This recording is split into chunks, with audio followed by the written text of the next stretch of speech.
Ladies and gentlemen, correction des deux derniers exercices, enfin peut-être pas les derniers exercices de dénombrement. Voilà, c'est un peu tardivement que je vous écris aujourd'hui pour diverses raisons d'organisation à l'école, de répartition, etc. Bref, je vous passe les détails.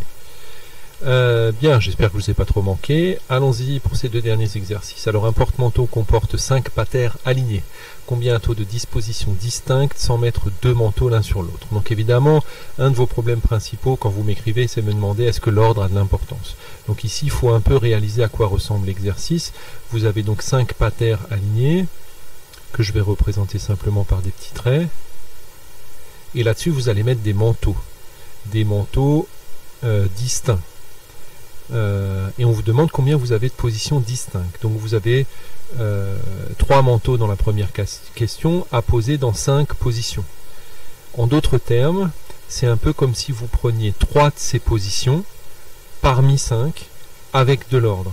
C'est-à-dire si je mets mon manteau 1 ici, mon manteau 2 ici, et mon manteau 3 ici, en fait c'est comme si j'avais choisi la patère numéro 1, la patère numéro 4, puis la patère numéro 3.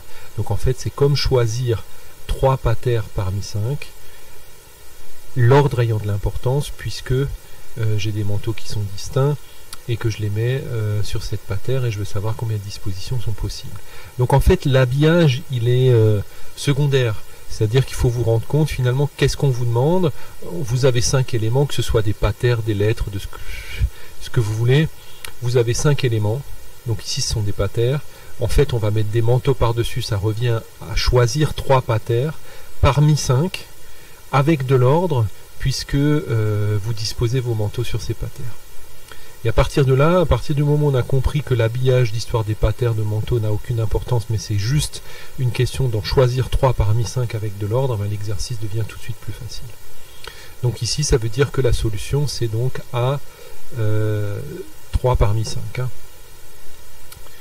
Ensuite, si vous posez 5 manteaux, et bien là, tout d'un coup, ça veut dire que on va prendre les 5 patères et on aimerait bien savoir dans quel ordre est-ce qu'on peut, de combien de façons on peut les ranger dans des ordres différents. En fait, quand j'écris manteau 1, manteau 2, manteau 3, manteau 4, manteau 5, c'est en fait comme si on avait rangé la patère numéro 1 en première position, puis la patère numéro 4 en deuxième position, puis la patère numéro 3 en troisième position, la patère numéro 2 en quatrième position et la patère numéro 5 en cinquième position. En d'autres termes, ça veut dire que je prends mes 5 patères, je les mélange et je veux savoir de combien de façons je peux les ranger. Et qui dit ranger dit ordre, hein, il y a une première patère, une deuxième, etc. Donc, c'est une permutation. Et donc ici, la réponse, c'est factoriel de 5. C'est-à-dire 120. Vous auriez aussi pu dire que c'est A55, hein, ce qui revient au même, hein, puisque les permutations ne sont qu'un cas particulier des arrangements. Voilà. Et puis pour 6 manteaux, eh bien si j'ai pas le droit de mettre 2 manteaux l'un sur l'autre et que j'en ai 6 et que j'ai que 5 patères, eh ben, ça veut dire qu'il n'y a pas de solution. Voilà. Ensuite, pour le dernier exercice, on a 4 garçons et 2 filles qui s'assoient sur un banc. Quel est le nombre de dispositions possibles? Donc là, encore une fois, pour la première question, on a 6 éléments dans un ensemble qu'on va ranger de toutes les façons possibles. Donc là, à la place d'avoir des patères et des manteaux, on a, disons, des chaises et des garçons et des filles. Mais c'est la même idée. C'est-à-dire que là, on a 6 éléments dans notre ensemble, 4 garçons et 2 filles, qui sont tous distincts, bien sûr, et on veut savoir de combien de façons est-ce qu'on peut les ranger quand ils vont s'asseoir sur le banc. Donc, ici, c'est 6 factoriel de 6, puisque on a 6 emplacements pour 6 personnes avec de l'ordre. Deuxième question, même question si les garçons sont d'un côté et les filles de l'autre. Donc ça veut dire que on a 4 emplacements possibles pour les garçons et 2 pour les filles. Donc les 4 garçons sont d'un côté, les filles sont de l'autre. Donc pour les 4 garçons sur 4 emplacements, on a 4 factoriels possibilités. Pour chacune de ces factoriels 4 possibilités, on a 2 factoriels possibilités pour les filles. Mais attention, il reste encore une petite subtilité, c'est que vous pouvez mettre les garçons à gauche et les filles à droite, ou les filles à gauche et les garçons à droite. Donc il faut encore multiplier tout ça par 2. Alors troisième question, chaque fille est intercalée entre deux garçons. Donc qu'est-ce qu'on a comme configuration possible?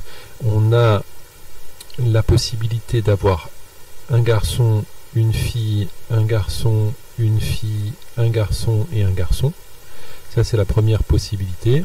On peut aussi avoir un garçon, une fille, un garçon, une fille, un garçon.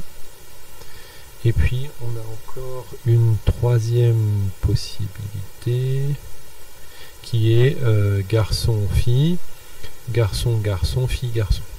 Voilà, dans ces trois configurations-là, on a à chaque fois une fille entre deux garçons.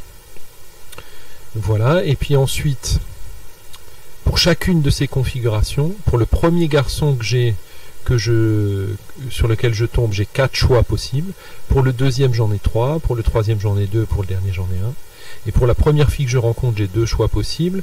Et pour la deuxième, j'ai plus de choix. J'ai un seul choix en fait. Donc ça veut dire que j'ai 3 fois, parce qu'il y a 3 configurations, 4 factoriels pour les choix des 4 garçons, fois 2 factoriels pour le choix des 4 filles. Des 2 filles. Et puis dernière question. Même question si les filles veulent rester l'une à côté de l'autre. Alors si les filles veulent rester l'une à côté de l'autre, vous pouvez avoir fille, fille, garçon, garçon, garçon, garçon. Ou alors garçon, fille, fille, garçon, garçon, garçon. Ou alors garçon, garçon, fille, fille, garçon, garçon. Ou alors garçon, garçon, garçon, fille, fille, garçon. Ou pour finir, garçon, garçon, garçon, garçon, fille, fille.